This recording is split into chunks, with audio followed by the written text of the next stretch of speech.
So it's 3 a.m., right? And it just comes to my brain. Modern day Brawl Star balancing is so unbelievably pathetic right now, and I just have to get this off my chest as a longtime player. Because, say, a Power 1 Clancy can one-shot a Power 11 Frank.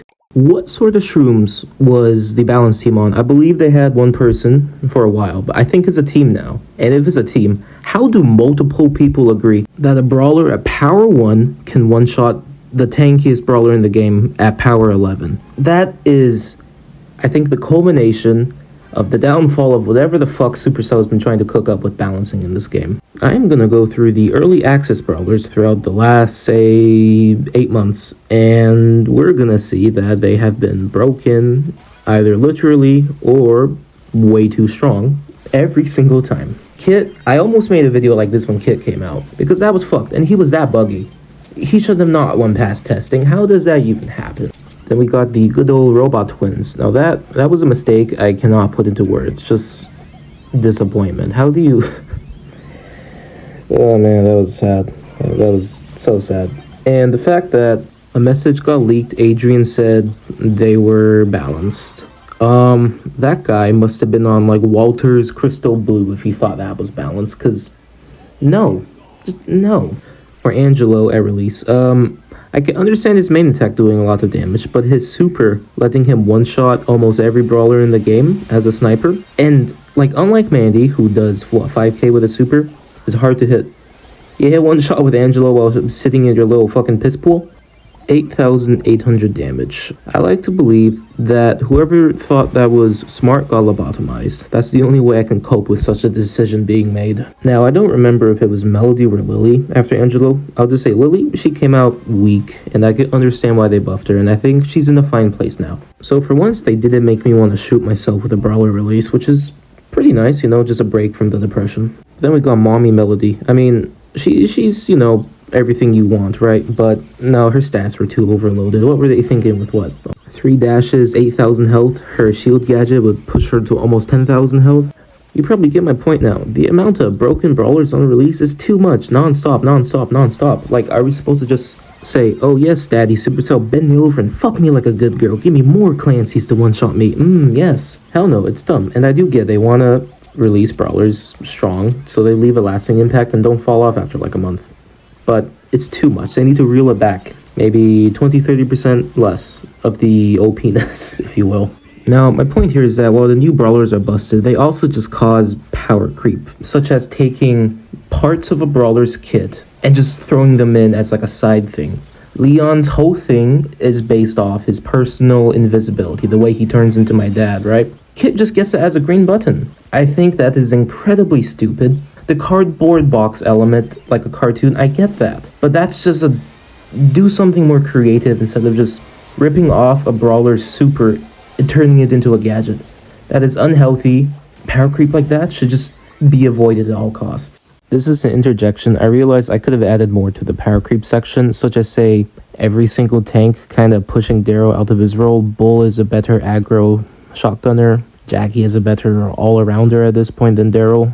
El Primo does a better job at knocking people around with his toss gadget and his super chaining, and Frank is Frank at this point. Daryl has no place. Or say the way Laurie invalidated every single thrower, and somehow power crept Nita, as at the time the spawn, whatever the name of the one he shits out of his ass he spawns, right? Infinitely better than Nita's bear. My final point is these new brawlers being gatekept with a paywall for a week, while also being broken. Because if it was one or the other, I think it would be tolerable. Either they're broken, but everyone can get it. Or they're available early, but they aren't game-breaking. But both of those happening at once creates a disadvantage to those who can't get these brawlers, and they're just forced to deal with it, and I can't imagine it's fun. I hope I was able to convey my thoughts in a non-brain rot manner for once. That is all I have to say for early access new brawlers. But I have another issue. Game balance ruining bugs, going unchecked for far longer than should ever be allowed. I've got one older example that's still around today and 2 more recent ones that, in my opinion, there is no reason for them to not be fixed by now. This one has been around for a while now. Amber's Dancing Flames gadget. Depending on if you're a true red or true blue, I believe in a friendly match, if it's the top team, If you go on top of that team's Amber, which, I mean, I love to top Amber, right? But if you go on top of that Amber, you take all 3 burning balls of flames worth of damage at once. 6,000 damage in a second. Now, one team having their Amber be significantly better than the other teams, I don't have to explain why that's an issue. And that also applies to Melody's notes. Both of those bugs, they should be fixed. Either make it so both teams get said buff, or they don't. It should not be like this where one team just gets a disadvantage for no good reason. Then I've got a more recent one where at a certain percentage of HP, Frank just can't unload his load. I mean attack, my bad. But should I even have to describe why that's bad? Being unable to shoot for no reason? I've lost competitive matches, or I've just lost matches because I couldn't attack, then I died.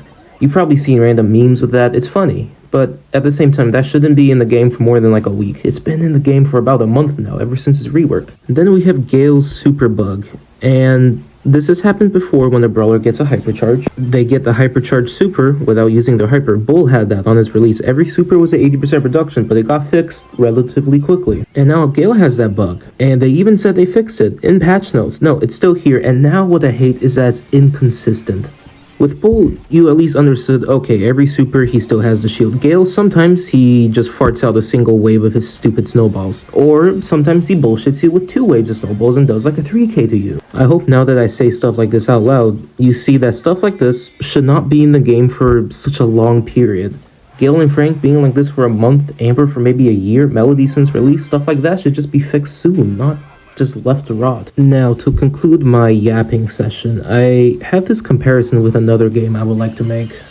It is with good old Minecraft, and if you don't know what that is, honestly just kill yourself. I'm not explaining what Minecraft is. But basically, over the years, so many bugs have built up in Minecraft, and Mojang, they can't keep up with all of that. Like, fix one bug, 10 more pop up, and when you already have 100 bugs, fixing one bug barely does anything. And while I know that is the absolute extreme, and Brawl is not at that point, with stuff like Willow still being scuffed to this day, where kits, like everything, being scuffed, and with what I talked about earlier about, say, Amber, Frank, Gale, it does worry me for, say, what will the game balance look like a year from now? Will there be more bugs still left unpatched? I hope not, but the last few months don't leave me with a lot of faith, and I hope Supercell proves me completely wrong and I'm just being cynical. Alright, so that's probably the most, I guess you could call serious video I've ever released. Hopefully I wasn't talking out of my asshole too much or whatever. I hope I made sense. If I didn't, then, oh well, I probably won't make anything like this ever again. It's just, over the last few months, this has been building up inside me as a feeling. I wanted to get it out. I bet the vid's gonna get like 2 views, but still, let me know your guys' thoughts now. Fuck off.